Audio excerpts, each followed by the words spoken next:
Hay una coincidencia total con respecto a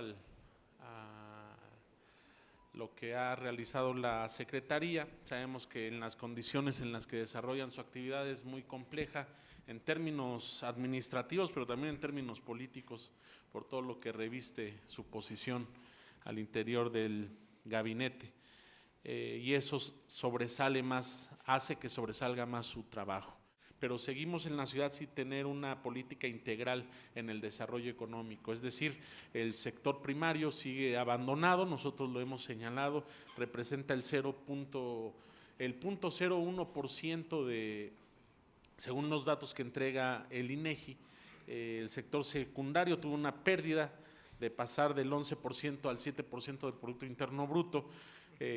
Sabemos que la mayor parte de la economía de la ciudad se centra en el sector terciario, que es importante tenerlo, pero si no equilibramos los demás sectores, pues el desarrollo económico queda sin tener posibilidades de reacción, sobre todo ante las eventualidades que tenemos. ¿Qué eventualidades enfrentamos? Bueno, primero está el asunto de la revisión del Tratado de Libre Comercio, que nos va a dejar en una situación complicada, el asunto del sismo, que es un fenómeno natural, que al no tener posibilidades de reacción tuvimos algo diferente con respecto a 1985, porque los canales de distribución que se tenían en el 85 eran, me refiero de distribución de alimentos, eran mínimos con respecto a lo que ahora tenemos.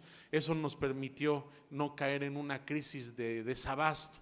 Eso hay que reconocerlo. En el caso de la industria, que es un elemento básico para el desarrollo económico, que permite incluso una explotación importante de los recursos con los que cuenta la ciudad, creemos que han tenido una situación complicada en estos momentos, desde el punto de vista ecológico, desde el punto de vista administrativo, porque hay pocas posibilidades o facilidades para regularizar sus negocios, con el asunto de las extorsiones, que lo han señalado distintas cámaras y que eso provoca cada vez que las industrias tengan que salir de la ciudad. Se han llevado a cabo acciones relevantes dentro de su gestión con el programa Yo Te Apoyo, que ha servido como un incentivo a diferentes emprendedores y que les ha permitido sostenerse en el mercado, ser competitivos, enfrentar el paradigma tecnológico y adaptarse al cambio, invertir en infraestructura tecnológica que permite el crecimiento, es decir, el índice de micronegocios que se crean y desaparecen en menos de 2 años. Aún creemos que hace falta continuar y expandiendo este tipo de apoyos a diferentes sectores.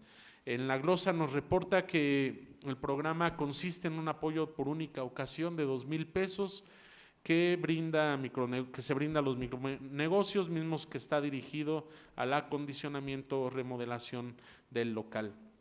Este apoyo sigue siendo bajo, ya que 2,000 pesos por única ocasión nos resulta ser un incentivo que asegure la permanencia de los micronegocios en el mercado, por lo que hacemos un llamado a la Secretaría de Desarrollo para que este programa se otorgue por más de una sola ocasión. Creemos que aún no existen los incentivos económicos suficientes hacia las MIPYMES, que como bien sabemos son una de las principales fuentes de empleo a nivel local.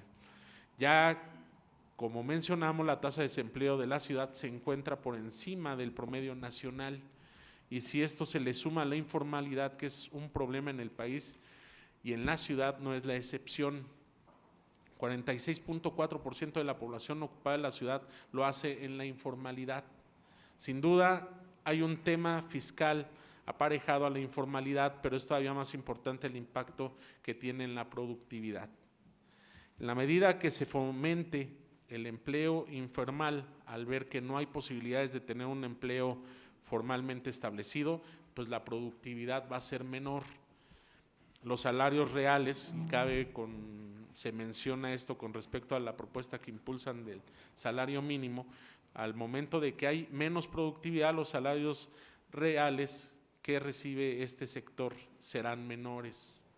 Entonces se crearán distorsiones en el empleo formal y empresas pequeñas o sus empleados tendrán todos los incentivos para migrar a la informalidad. Las ODEs que surgieron con el objetivo de traer a la población a las zonas de la ciudad, que a pesar de sus potencialidades como su buena ubicación estaban siendo desaprovechadas en términos de densidad poblacional, oferta de servicios y espacios públicos e infraestructura, se sigue sin definir de manera concreta su capacidad para utilizar estas renovaciones para el bien común de la población, sobre todo porque muchos de los proyectos parecen estar centrados en favorecer la inversión privada y no la mejoría de la calidad de vida de los ciudadanos. Queremos abordar el tema del aeropuerto. De acuerdo a lo publicado, tiene un área de influencia directa que se extiende a 39 colonias aledañas a él. La economía que se desarrolla en el entorno representa el 1.7% de la riqueza de la ciudad. Tanto el aeropuerto como las 39 colonias contienen el 5.3% de las unidades económicas de la ciudad y ahí se genera el 3.3% total del empleo capitalino. La zona genera el 31% de la producción bruta total y el 29% de la inversión. De las 3 delegaciones que los rodean, Venustiano Carranza, Gustavo Madero e Iztacalco.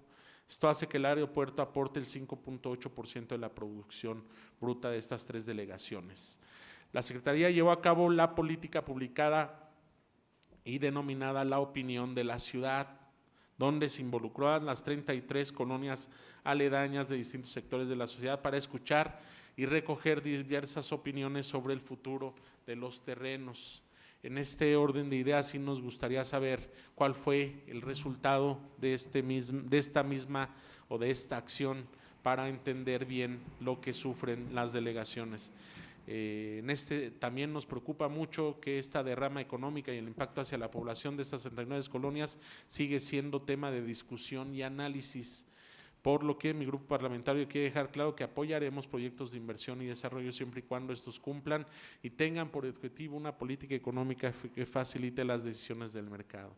En el tema de mercados, de acuerdo al programa para el fomento y mejoramiento de los mercados públicos de la ciudad, y voy a hacer un paréntesis con respecto a la ley de reconstrucción que aparece en el artículo 46, bueno, en un predictamen y en el dictamen ya que nos presentan al día de hoy ya aparece en el 49, señala que los mercados van a pasar a la SEDECO para la rehabilitación o reconstrucción según sea el caso, previo dictamen de un director general de obra o del encargado de seguridad estructural. Así lo señala el dictamen que nos tienen pensado presentar. En este sentido, ¿cuál es la acción? ¿Cuántos recursos van a necesitar? Porque hemos vivido problemas y yo me he reunido con usted y agradezco mucho su atención. Un problema de recursos en el financiamiento con respecto a la infraestructura de varios mercados. El mercado que más hemos estado revisando es el mercado de Magdalena de las Salinas. Nos gustaría saber cómo podemos evitar que las delegaciones de manera política, porque es el caso de la delegación Gustavo Madero, no presenta un dictamen de la situación estructural del mercado Magdalena de las Salinas y al no presentarlo no puede acceder al programa de mejoramiento de fomento de los mercados públicos.